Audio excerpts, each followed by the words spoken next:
Next, I would like to request Neeraj sir to please come here and give your speech for the students.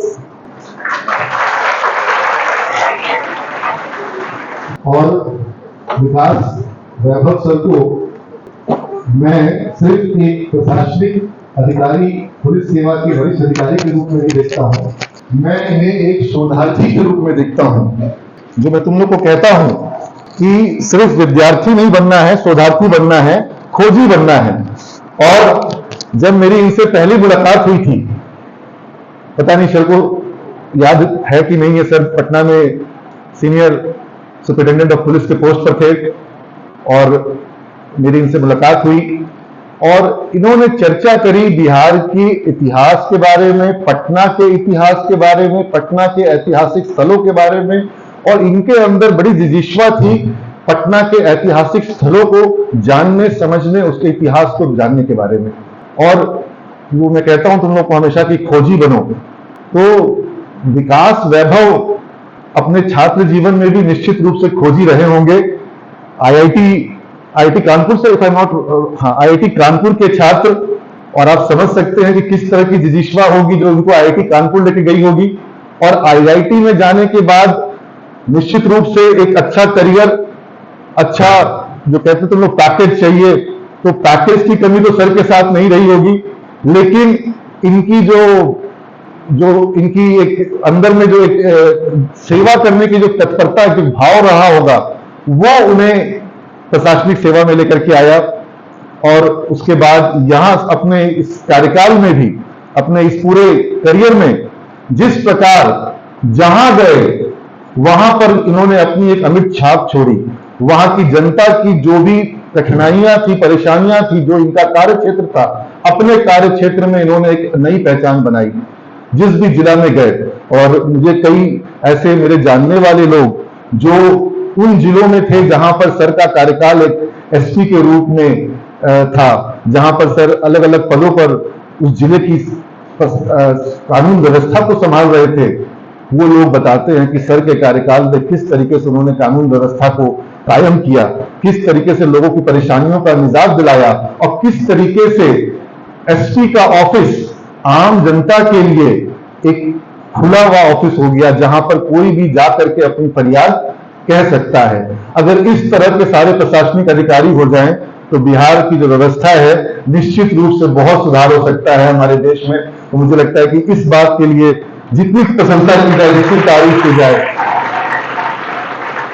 और इस पूरे कार्यकाल में मुझे लगता है कि कहीं ना कहीं इनका जो खोजी मन था, जो इनका शोधार्थी, जो इनका एक जो आचरण है कि शोध करना और चीजों को समझना, इन्होंने बिहार पे शोध किया, बिहार के इतिहास पे शोध किया, बिहारियों के अवचेतन, बिहारियों के मन, वचन, उनके कर्म और बिहार की जनता जो है, और जो इनका आकलन मैंने इनके मैंने फेसबुक पोस्टों पे जो पढ़ता हूं, मैं इनको बहुत ध्यान से पढ़ता हूं।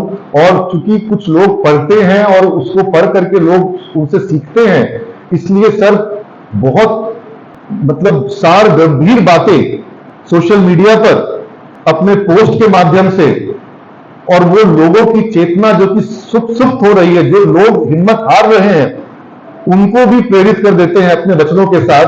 और सबसे पहले तो हमको हमारे इतिहास का बोध कराते हुए कि किस तरह से हम पूरे भारतवर्ष में ही, विश्व पटल पर मगध साम्राज्य की बात करें या उसकी भी पूर्व की बात करें, हमारा जो वैशाली गणराज्य की बात करें, किस तरह से हमारा बिहार की जो ये भूमि है, ये धरती है, ये एक वैश्विक मापदंड पर उत्कृष्टता की पहचान हुआ करती थी। चाहे वो साहित्य हो, चाहे वो कला हो, चाहे वो हमारा ज्ञान हो, वेद वेदांत हो, शास्त्रार्थ हो, और चाहे वो हमारा कुशल कारीगरी हो, चाहे आयुर्वेद हो, चाहे खगोल शास्त्र हो। तो बिहार की भूमि ज्ञान की भूमि के रूप में विश्व में अपना स्थान रखती है।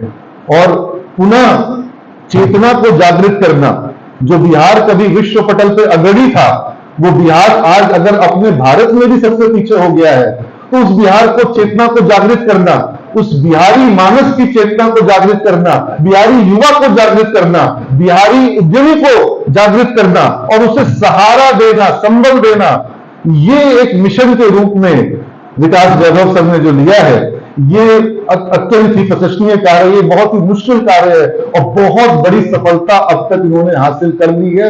लेकिन यहां से बहुत आगे, बहुत दूर, बहुत एक मुकाम तक, और मुझे ऐसा महसूस होता है कि अपने जीवन काल में मैं बिहार को एक विकसित राज्य के रूप में, भारत के एक अग्रणी राज्य के रूप में देख पाऊंगा और इसमें विकास वैभव सर ने जो मुहिम खड़ा की है, इस मुहिम का एक बड़ा योगदान होगा। यही हमारा सपना है, हम सबका सपना है। आज इस हॉल में जितनी बेटियां बिहार की हैं, क्या तुम लोग नहीं चाहती हो कि हमारा बिहार जो है वो आगे बढ़े, विकसित हो? मैं अभी अपने सिमेज के 101 छात्रों के ऊपर मैं एक किताब लिख रहा हूं। सिमेज के 101 छात्र छात्राओं के ऊपर मैं किताब लिख रहा हूं और कहानियां एक से एक मिल रही हैं, बच्चियों की कहानियां एक से एक मिल रही हैं।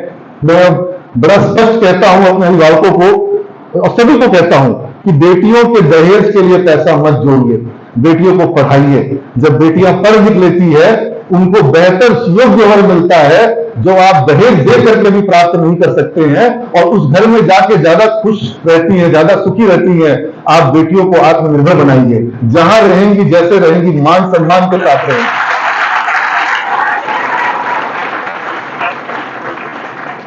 बेटा को पढ़ाने में ध्यान देते हैं, बेटी का दहेज पर ध्यान देते हैं। ये व्यवस्था को बदलने की जरूरत है। बेटियां पढ़ रही हैं, अच्छा कर रही हैं। आजकल तुम लोग में से ज्यादातर बच्चियां जो कि अपने मार्क्स के आधार पर मेरे साथ कल सिनेपोलिस में इन लोग को पिक्चर दिखाने ले गए थे, और बिहार के ही निदेशक हैं मनीष तिवारी, उनकी एक मूवी आई है चिड़िया खाना, और वो बिहारी नौजवान की कहानी है। मैं आपको रिकमेंड करूंगा सर, आप जरूर देखें, क्योंकि प्रेरणा से ओत-प्रोत सिनेमा है कि कैसे महाराष्ट्र में जाकर के एक बिहारी लड़का, और जिसको वहां महाराष्ट्र के लोग कई बार बिहारी बिहारी बोलते हैं, ए बिहारी। और वो मैं किताब की जो बात कर रहा था, उस किताब के नाम में भी एक चेंजिंग फेस ऑफ बिहारी नाम या फिर बिहारी 2.0 इस तरह का नाम था। तो चर्चा में कुछ लोगों ने कहा कि बिहारी वर्ड जो है, इसको कई बार लोग अच्छे दृष्टि से इसका प्रयोग नहीं करते हैं। गुजराती कहना हो तो ए गुजराती नहीं कहते हैं, लेकिन ए बिहारी बोल देते हैं। मुझे लगता है कि बिहारी वर्ड के शब्द के साथ जो उसका जो मान सम्मान और जो इतिहास जुड़ा है, और जो श्रम, जो शक्ति जुड़ी है, और जो मेधा शक्ति जुड़ी है बिहारी शब्द के साथ, उसको उसका सम्मान मिलना, गौरव मिलना बहुत जरूरी है। बिहारी होना गर्व का बात है, गर्व से कहो कि हम बिहारी हैं, ये सुनो। तो ये बिहारी शब्द को मान मिले, सम्मान मिले, इसको लेकर के ये मुहिम है लेट्स इंस्पायर बिहार। इस मुहिम को मैं किसी एक व्यक्ति विशेष की मुहिम के रूप में नहीं देखता हूं, इसको मैं पूरे बिहार की मुहिम के रूप में देखता हूं। और मैं बात कर रहा था कि कहानियों की और वो सिनेमा की, तो वो बिहार का लड़का जो है महाराष्ट्र में जाकर के अपने जो उसका आत्मबल है, उसके बल पर वो वहां अपनी एक पहचान कायम करता है। और बिहार की सिंगल मदर बेटी जो वहां पहुंचती है, वो वहां के मुश्किल दौर में भी अपने बेटे को सही शिक्षा देती है और अपनी एक पहचान कायम करती है। तो मुझे लगता है ऐसे ही सामान्य बिहारी जो है, वो बिहार की छवि को बदल रहे हैं। और वो जो 101 बिहार के बच्चों की मैं कहानी लिख रहा हूं, वो भी ऐसे ही सामान्य बिहारियों की कहानी है। लेकिन ये सामान्य बिहारी जो है आज माइक्रोसॉफ्ट में पहुंच गए, डलास में पहुंच गए, टेक्सास यूएस में विप्रो के लिए काम कर रहे हैं, ऑस्ट्रेलिया में सिडनी में काम कर रहे हैं, यूके में, लंदन में काम कर रहे हैं। लड़कियां जो है वो हमारे समीक्षा रक्सौल से निकल के टेक्सास पहुंच गई, डलास में ये जो रुचिका, तो ये बच्चियां जो है ये बिहार की छवि को बदल रही हैं। जो आज बच्चियां आईसीआईसीआई बैंक में हैदराबाद में लगभग 1200 से ऊपर लड़कियां हैं वहां पर, सिमेज से गई भी। तो ये बच्चियां जो हैं, अब बिहार जो है वो पूरे भारत को, जो कहते हैं ना कि श्रम शक्ति प्रोवाइड करता था, कि कोई भी श्रम का कार्य है वो कोई बिहार का व्यक्ति करेगा। अब बिहार जो है वो मेधा शक्ति, कौशल शक्ति, प्रबंधन शक्ति और सूचना तकनीक के क्षेत्र में लड़कियां लड़के जो काम कर रहे हैं, वो कमा रहे हैं डॉलर में। क्योंकि वो जिन कंपनियों के लिए कार्य कर रहे हैं, वो कंपनियां भारत में डॉलर में पे करती हैं, आरबीआई में डॉलर आता है। भारत का सबसे बड़ा एक्सपोर्ट है क्या? Information technology. और तुम लोग जब आईटी पढ़ते हो, तुम लोग देश में डॉलर लाते हो, तुम्हारे लाए हुए डॉलर से इंडिया मजबूत होता है, और इंडिया पेट्रोल मंगाता है, डीजल मंगाता है, क्रूड ऑयल मंगाता है। तो हमको कॉन्ट्रीब्यूटिंग एसेट्स तैयार करना है। जो मेरा बिहार का नौजवान है, युवा है, वो इस देश के लिए समस्या नहीं है, वो इस देश के लिए समाधान है।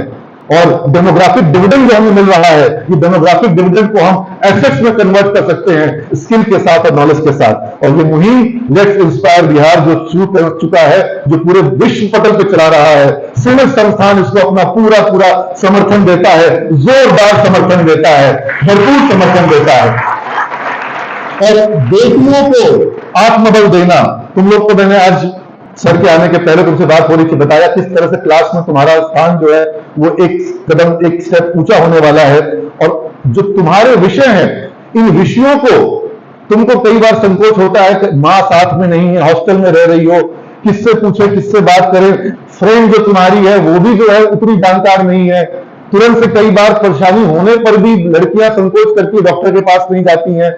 तो आज ये एक मंच जो बनाया गया, और मैं यहाँ पे तारीफ करूंगा निधि जी की, इन्होंने एक प्रोग्राम कहीं पे आयोजित किया था किसी स्कूल में, और मेरे मन में इस पर चर्चा कई बार हुई थी, मेघा मैम और हम लोगों ने पहले ऐसा प्रोग्राम कराया भी था, इस बैच में ये प्रोग्राम हुआ नहीं था। तो मुझे लगा कि भाई ये जब इस तरह का प्रोग्राम LIV करा रहा है तो क्यों नहीं ये प्रोग्राम हम सिविज में भी कराएं।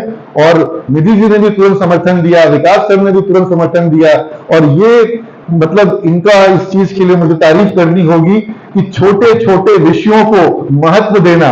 जब आप 1% बेटर करना, 1% बेटर करते जाएंगे तो 100% अपने आप बेटर हो जाएगा।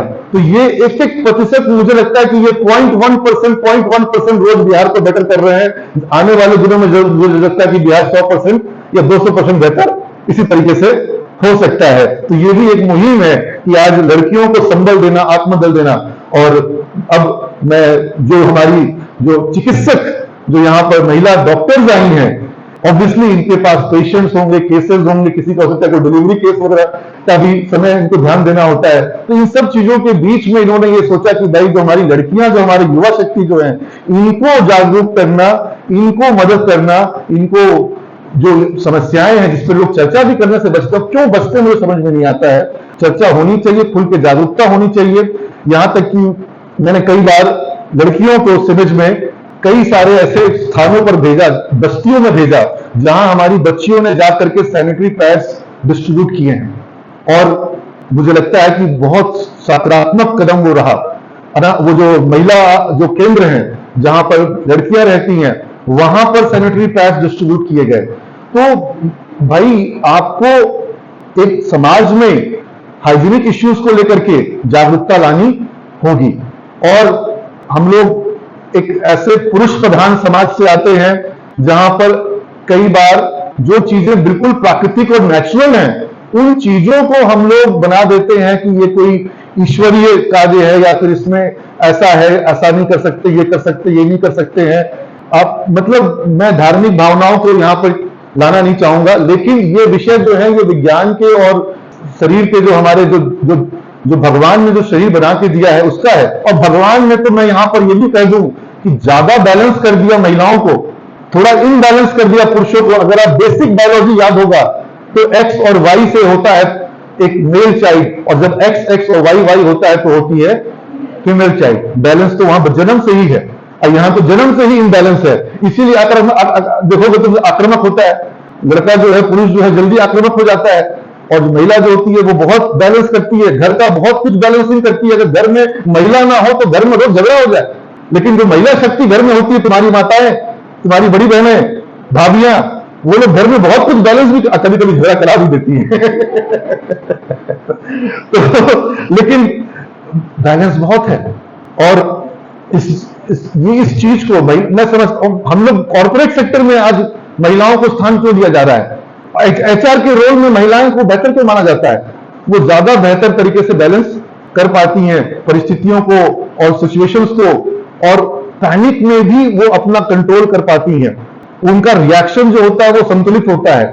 आप समझ रहे मेरी बात को? रिस्पॉन्ड, डोंट रिएक्ट, है ना?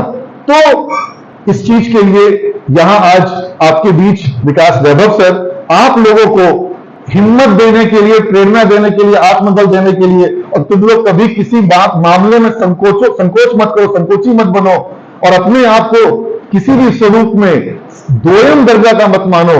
भगवान ने तुम्हें जो है ज्यादा मतलब बुद्धि में कमी दी नहीं, विवेक में कमी दी नहीं, शरीर में जो मतलब तुम लोग को जो गुण दिया, जो बैलेंस दिया, वो पुरुष से कम दिया नहीं। और आज के डेट में तो मैं देख रहा हूं कि महिला जो ऐसा कौन सा कार्य जो कर भी रही है, पुरुष ऐसे बहुत से कार्य जो कर नहीं पाते।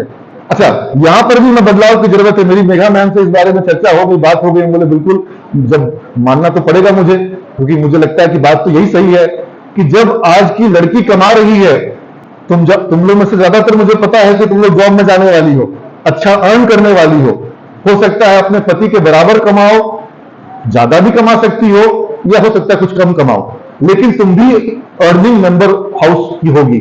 तो फिर ये व्यवस्था भी जल्दी बदलेगी कि यही महिला आकर के घर में कपड़ा भी करेगी, बर्तन भी करेगी, झाड़ू भी करेगी, खाना भी बनाएगी, और पुरुष जो है वो आएगा कि अब हम ऑफिस से आ गए, अब मेरी सेवा करो। भाई हम ऑफिस से हम भी आए हैं, तुम ऑफिस से आए हो, हम भी ऑफिस से आए हैं। तो ये वातावरण तो बनने का है, इसको तो रोकना संभव नहीं होगा। अब यहां हम लोगों को ये समझने का है कि ठीक है, कपड़ा तुम कर रही हो तो थोड़ा बर्तन हम कर दे, थोड़ा एक कमरा झाड़ू तुम लगा दे तो कमरा झाड़ू हम लगा ले, क्योंकि अब तो ये हम भी तो चाहते हैं कि तुम ऑफिस में जाओ और काम करो, तो फिर हम ये तो चाहेंगे कि तुम काम भी करो और बाकी घर का भी। तो ये आज के विषय से हटके मैं बात कर रहा हूं, लेकिन ये परिस्थिति आने वाली है और इसको फोर्स बाई फोर्स नहीं है, तो इसको तो स्वीकार करना ही पड़ेगा समाज को। तो आज तुम लोग के बीच में विकास सर जो आए हैं, इसके लिए मैं जितनी इनका स्वागत करूं वो कम होगा। और मैं एक ही रिक्वेस्ट करूंगा सर से कि सर ऐसा अवसर जब भी दोबारा आए, आपका समय मिले हमें, आपका साथ मिले हमें, यही हम चाहते हैं। और पहले कई बार ऐसा हुआ, कई कार्यक्रमों में ऐसा हुआ कि विकास सर को जब मैंने बुलाया, इनकी इच्छा भी थी आने की, लेकिन इनके पूर्व से ही प्रोग्राम जो है वो अक्सर बने हुए थे, कभी बिहार के बाहर थे, कभी देश के बाहर थे, और हमारे कई कार्यक्रम ऐसे हुए जिसमें कि हम चाहते थे कि विकास वैभव सर आए। आज तुम लोगों के बेटियों के बुलाने पर ही आए हैं, इसलिए पुनः जोरदार स्वागत। Thank you sir, thank you for coming sir. Thank you ma'am, आप सभी का बहुत स्वागत है इस प्रांगण में।